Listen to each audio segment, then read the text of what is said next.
Welcome back to Market. This week in Made in TNT, we get some insight into the honey industry with Apiarist Bede Rajahram. How long has the beekeeping honey industry been around in this country? Pretty close to almost 300 years now. Yeah. How did it get its start? The first set of bees were actually brought in from possibly the UK, one of the European countries, and they were brought in and they were first placed at the botanic gardens in Port of Spain, where they actually used to rear bees there, and then eventually they started training people into beekeeping, and the bees started to spread throughout the island. How many beekeepers do we currently have? Approximately in Trinidad we have about 350 beekeepers. Yeah. And how many apiaries? Maybe about 400 apiaries. Could be more. What is the current average level of production of honey we have here per year? We on average we're getting like about 3 gallons per hive. Yeah, which is per colony then, 3 gallons. And it could be much better, but what we have discovered is that there are a lot of bad practices that have been going on. So we in the process now of trying to correct that so that we can actually get the quantity of honey to go up as much as 7 or 8 gallons per hive. Do we have enough honey produced locally to supply the population, the demand? At the moment, no. But as I said, we are in the process because we have put certain things in place to ensure that we could actually produce enough for the island. We're capable of buying is a very poor quality honey.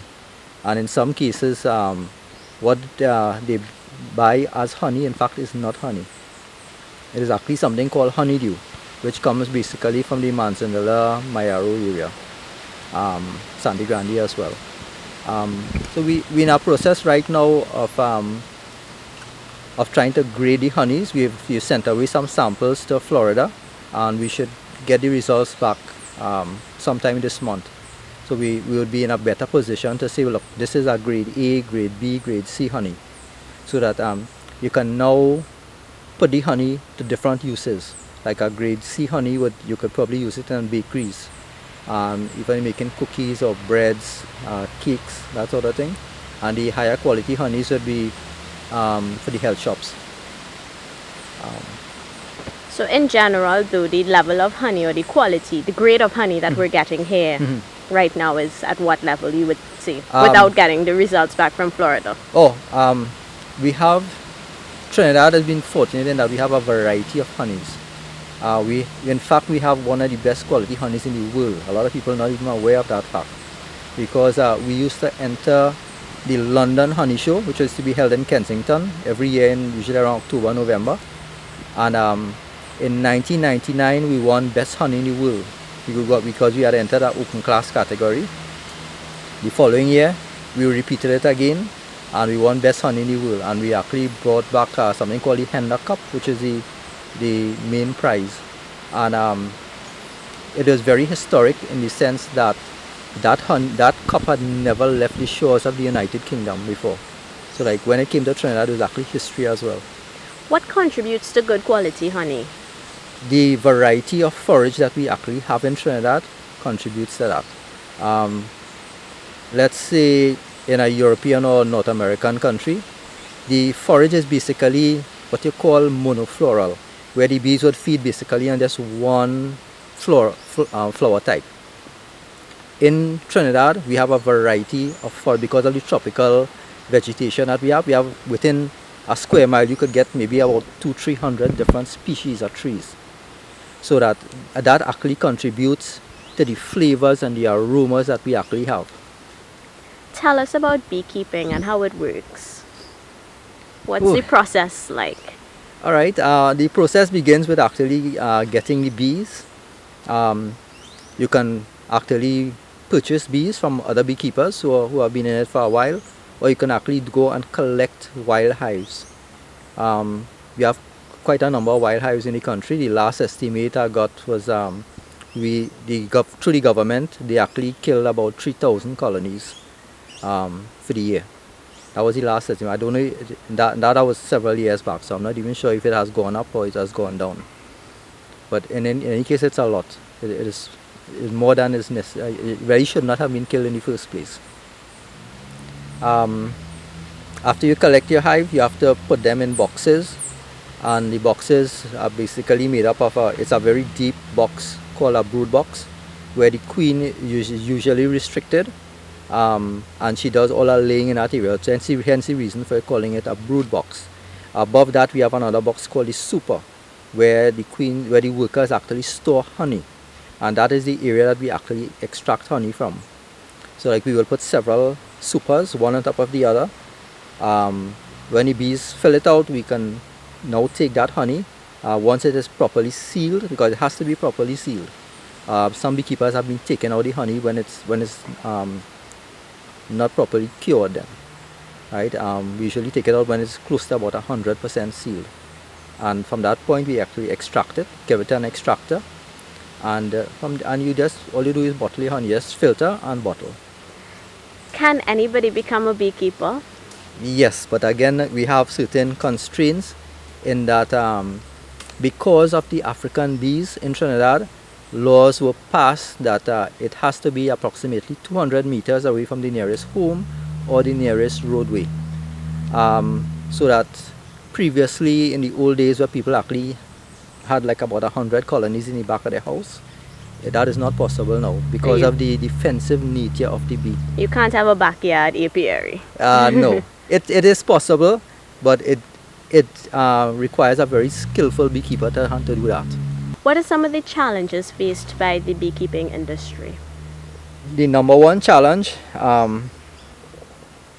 is accessibility to forage. In 1993 we wrote government. At that time I was involved with the association, and we asked them to give us access to the foraging lands. In other words, a lot of forests. We have quite a lot of forests here, and we could put our bees at a particular point. The bees can go, they could forage, and we can collect the nectar.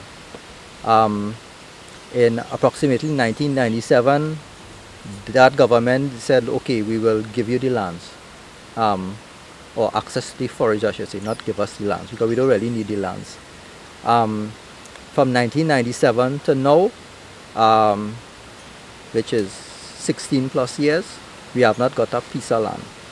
So that because of that, we have been restricted in that the quantity of honey that we could produce, which would actually supply the whole country, it is not possible to do that. So that is the major constraint. Another constraint will be predial larceny, which has been happening. You get some unscrupulous individuals who go and they will, because of their knowledge of bees and beekeeping, they will go into your hive, cut out your honey and go with it. There are people who are now stealing bees. So they'll actually come pick up your whole hive and they'll go with it. There's basically two major ones. Land is number one. If we really have to increase honey production, we need to have access to that forage. And yeah, education of course is now our next area.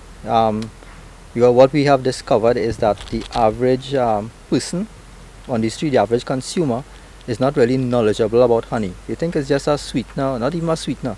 It's something they use when they get a cold or a virus. So like they buy a bottle of honey, store it away in the cupboard, and maybe once a year it actually gets sunlight on it. Some honey and lime.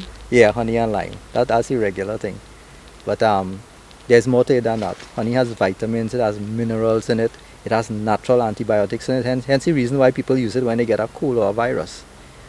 Because of that antibiotic, it'll actually start destroying the viruses within your system within minutes. You have other products as well. You have bees pollen, which is actually the richest source of amino acid known to man.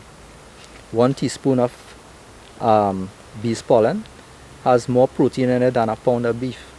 Wow. Yeah, so it's excellent for people who are vegetarians. Then you have propolis, which is a gum as well, that is also produced by the bees. They collect it from the resin of trees. That is actually the main antibiotic source.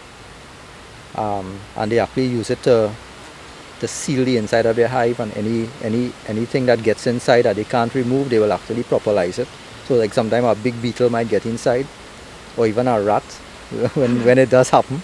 And because they can't get him out, they'll probably sting him and then start a proper license.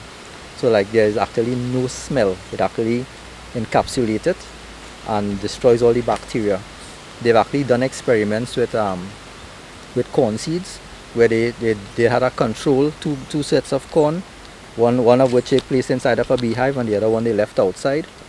And after about a week they took it out and they tried to germinate it, and they found that all those that were in the hive did not germinate at all because of the strength of the antibiotics in it.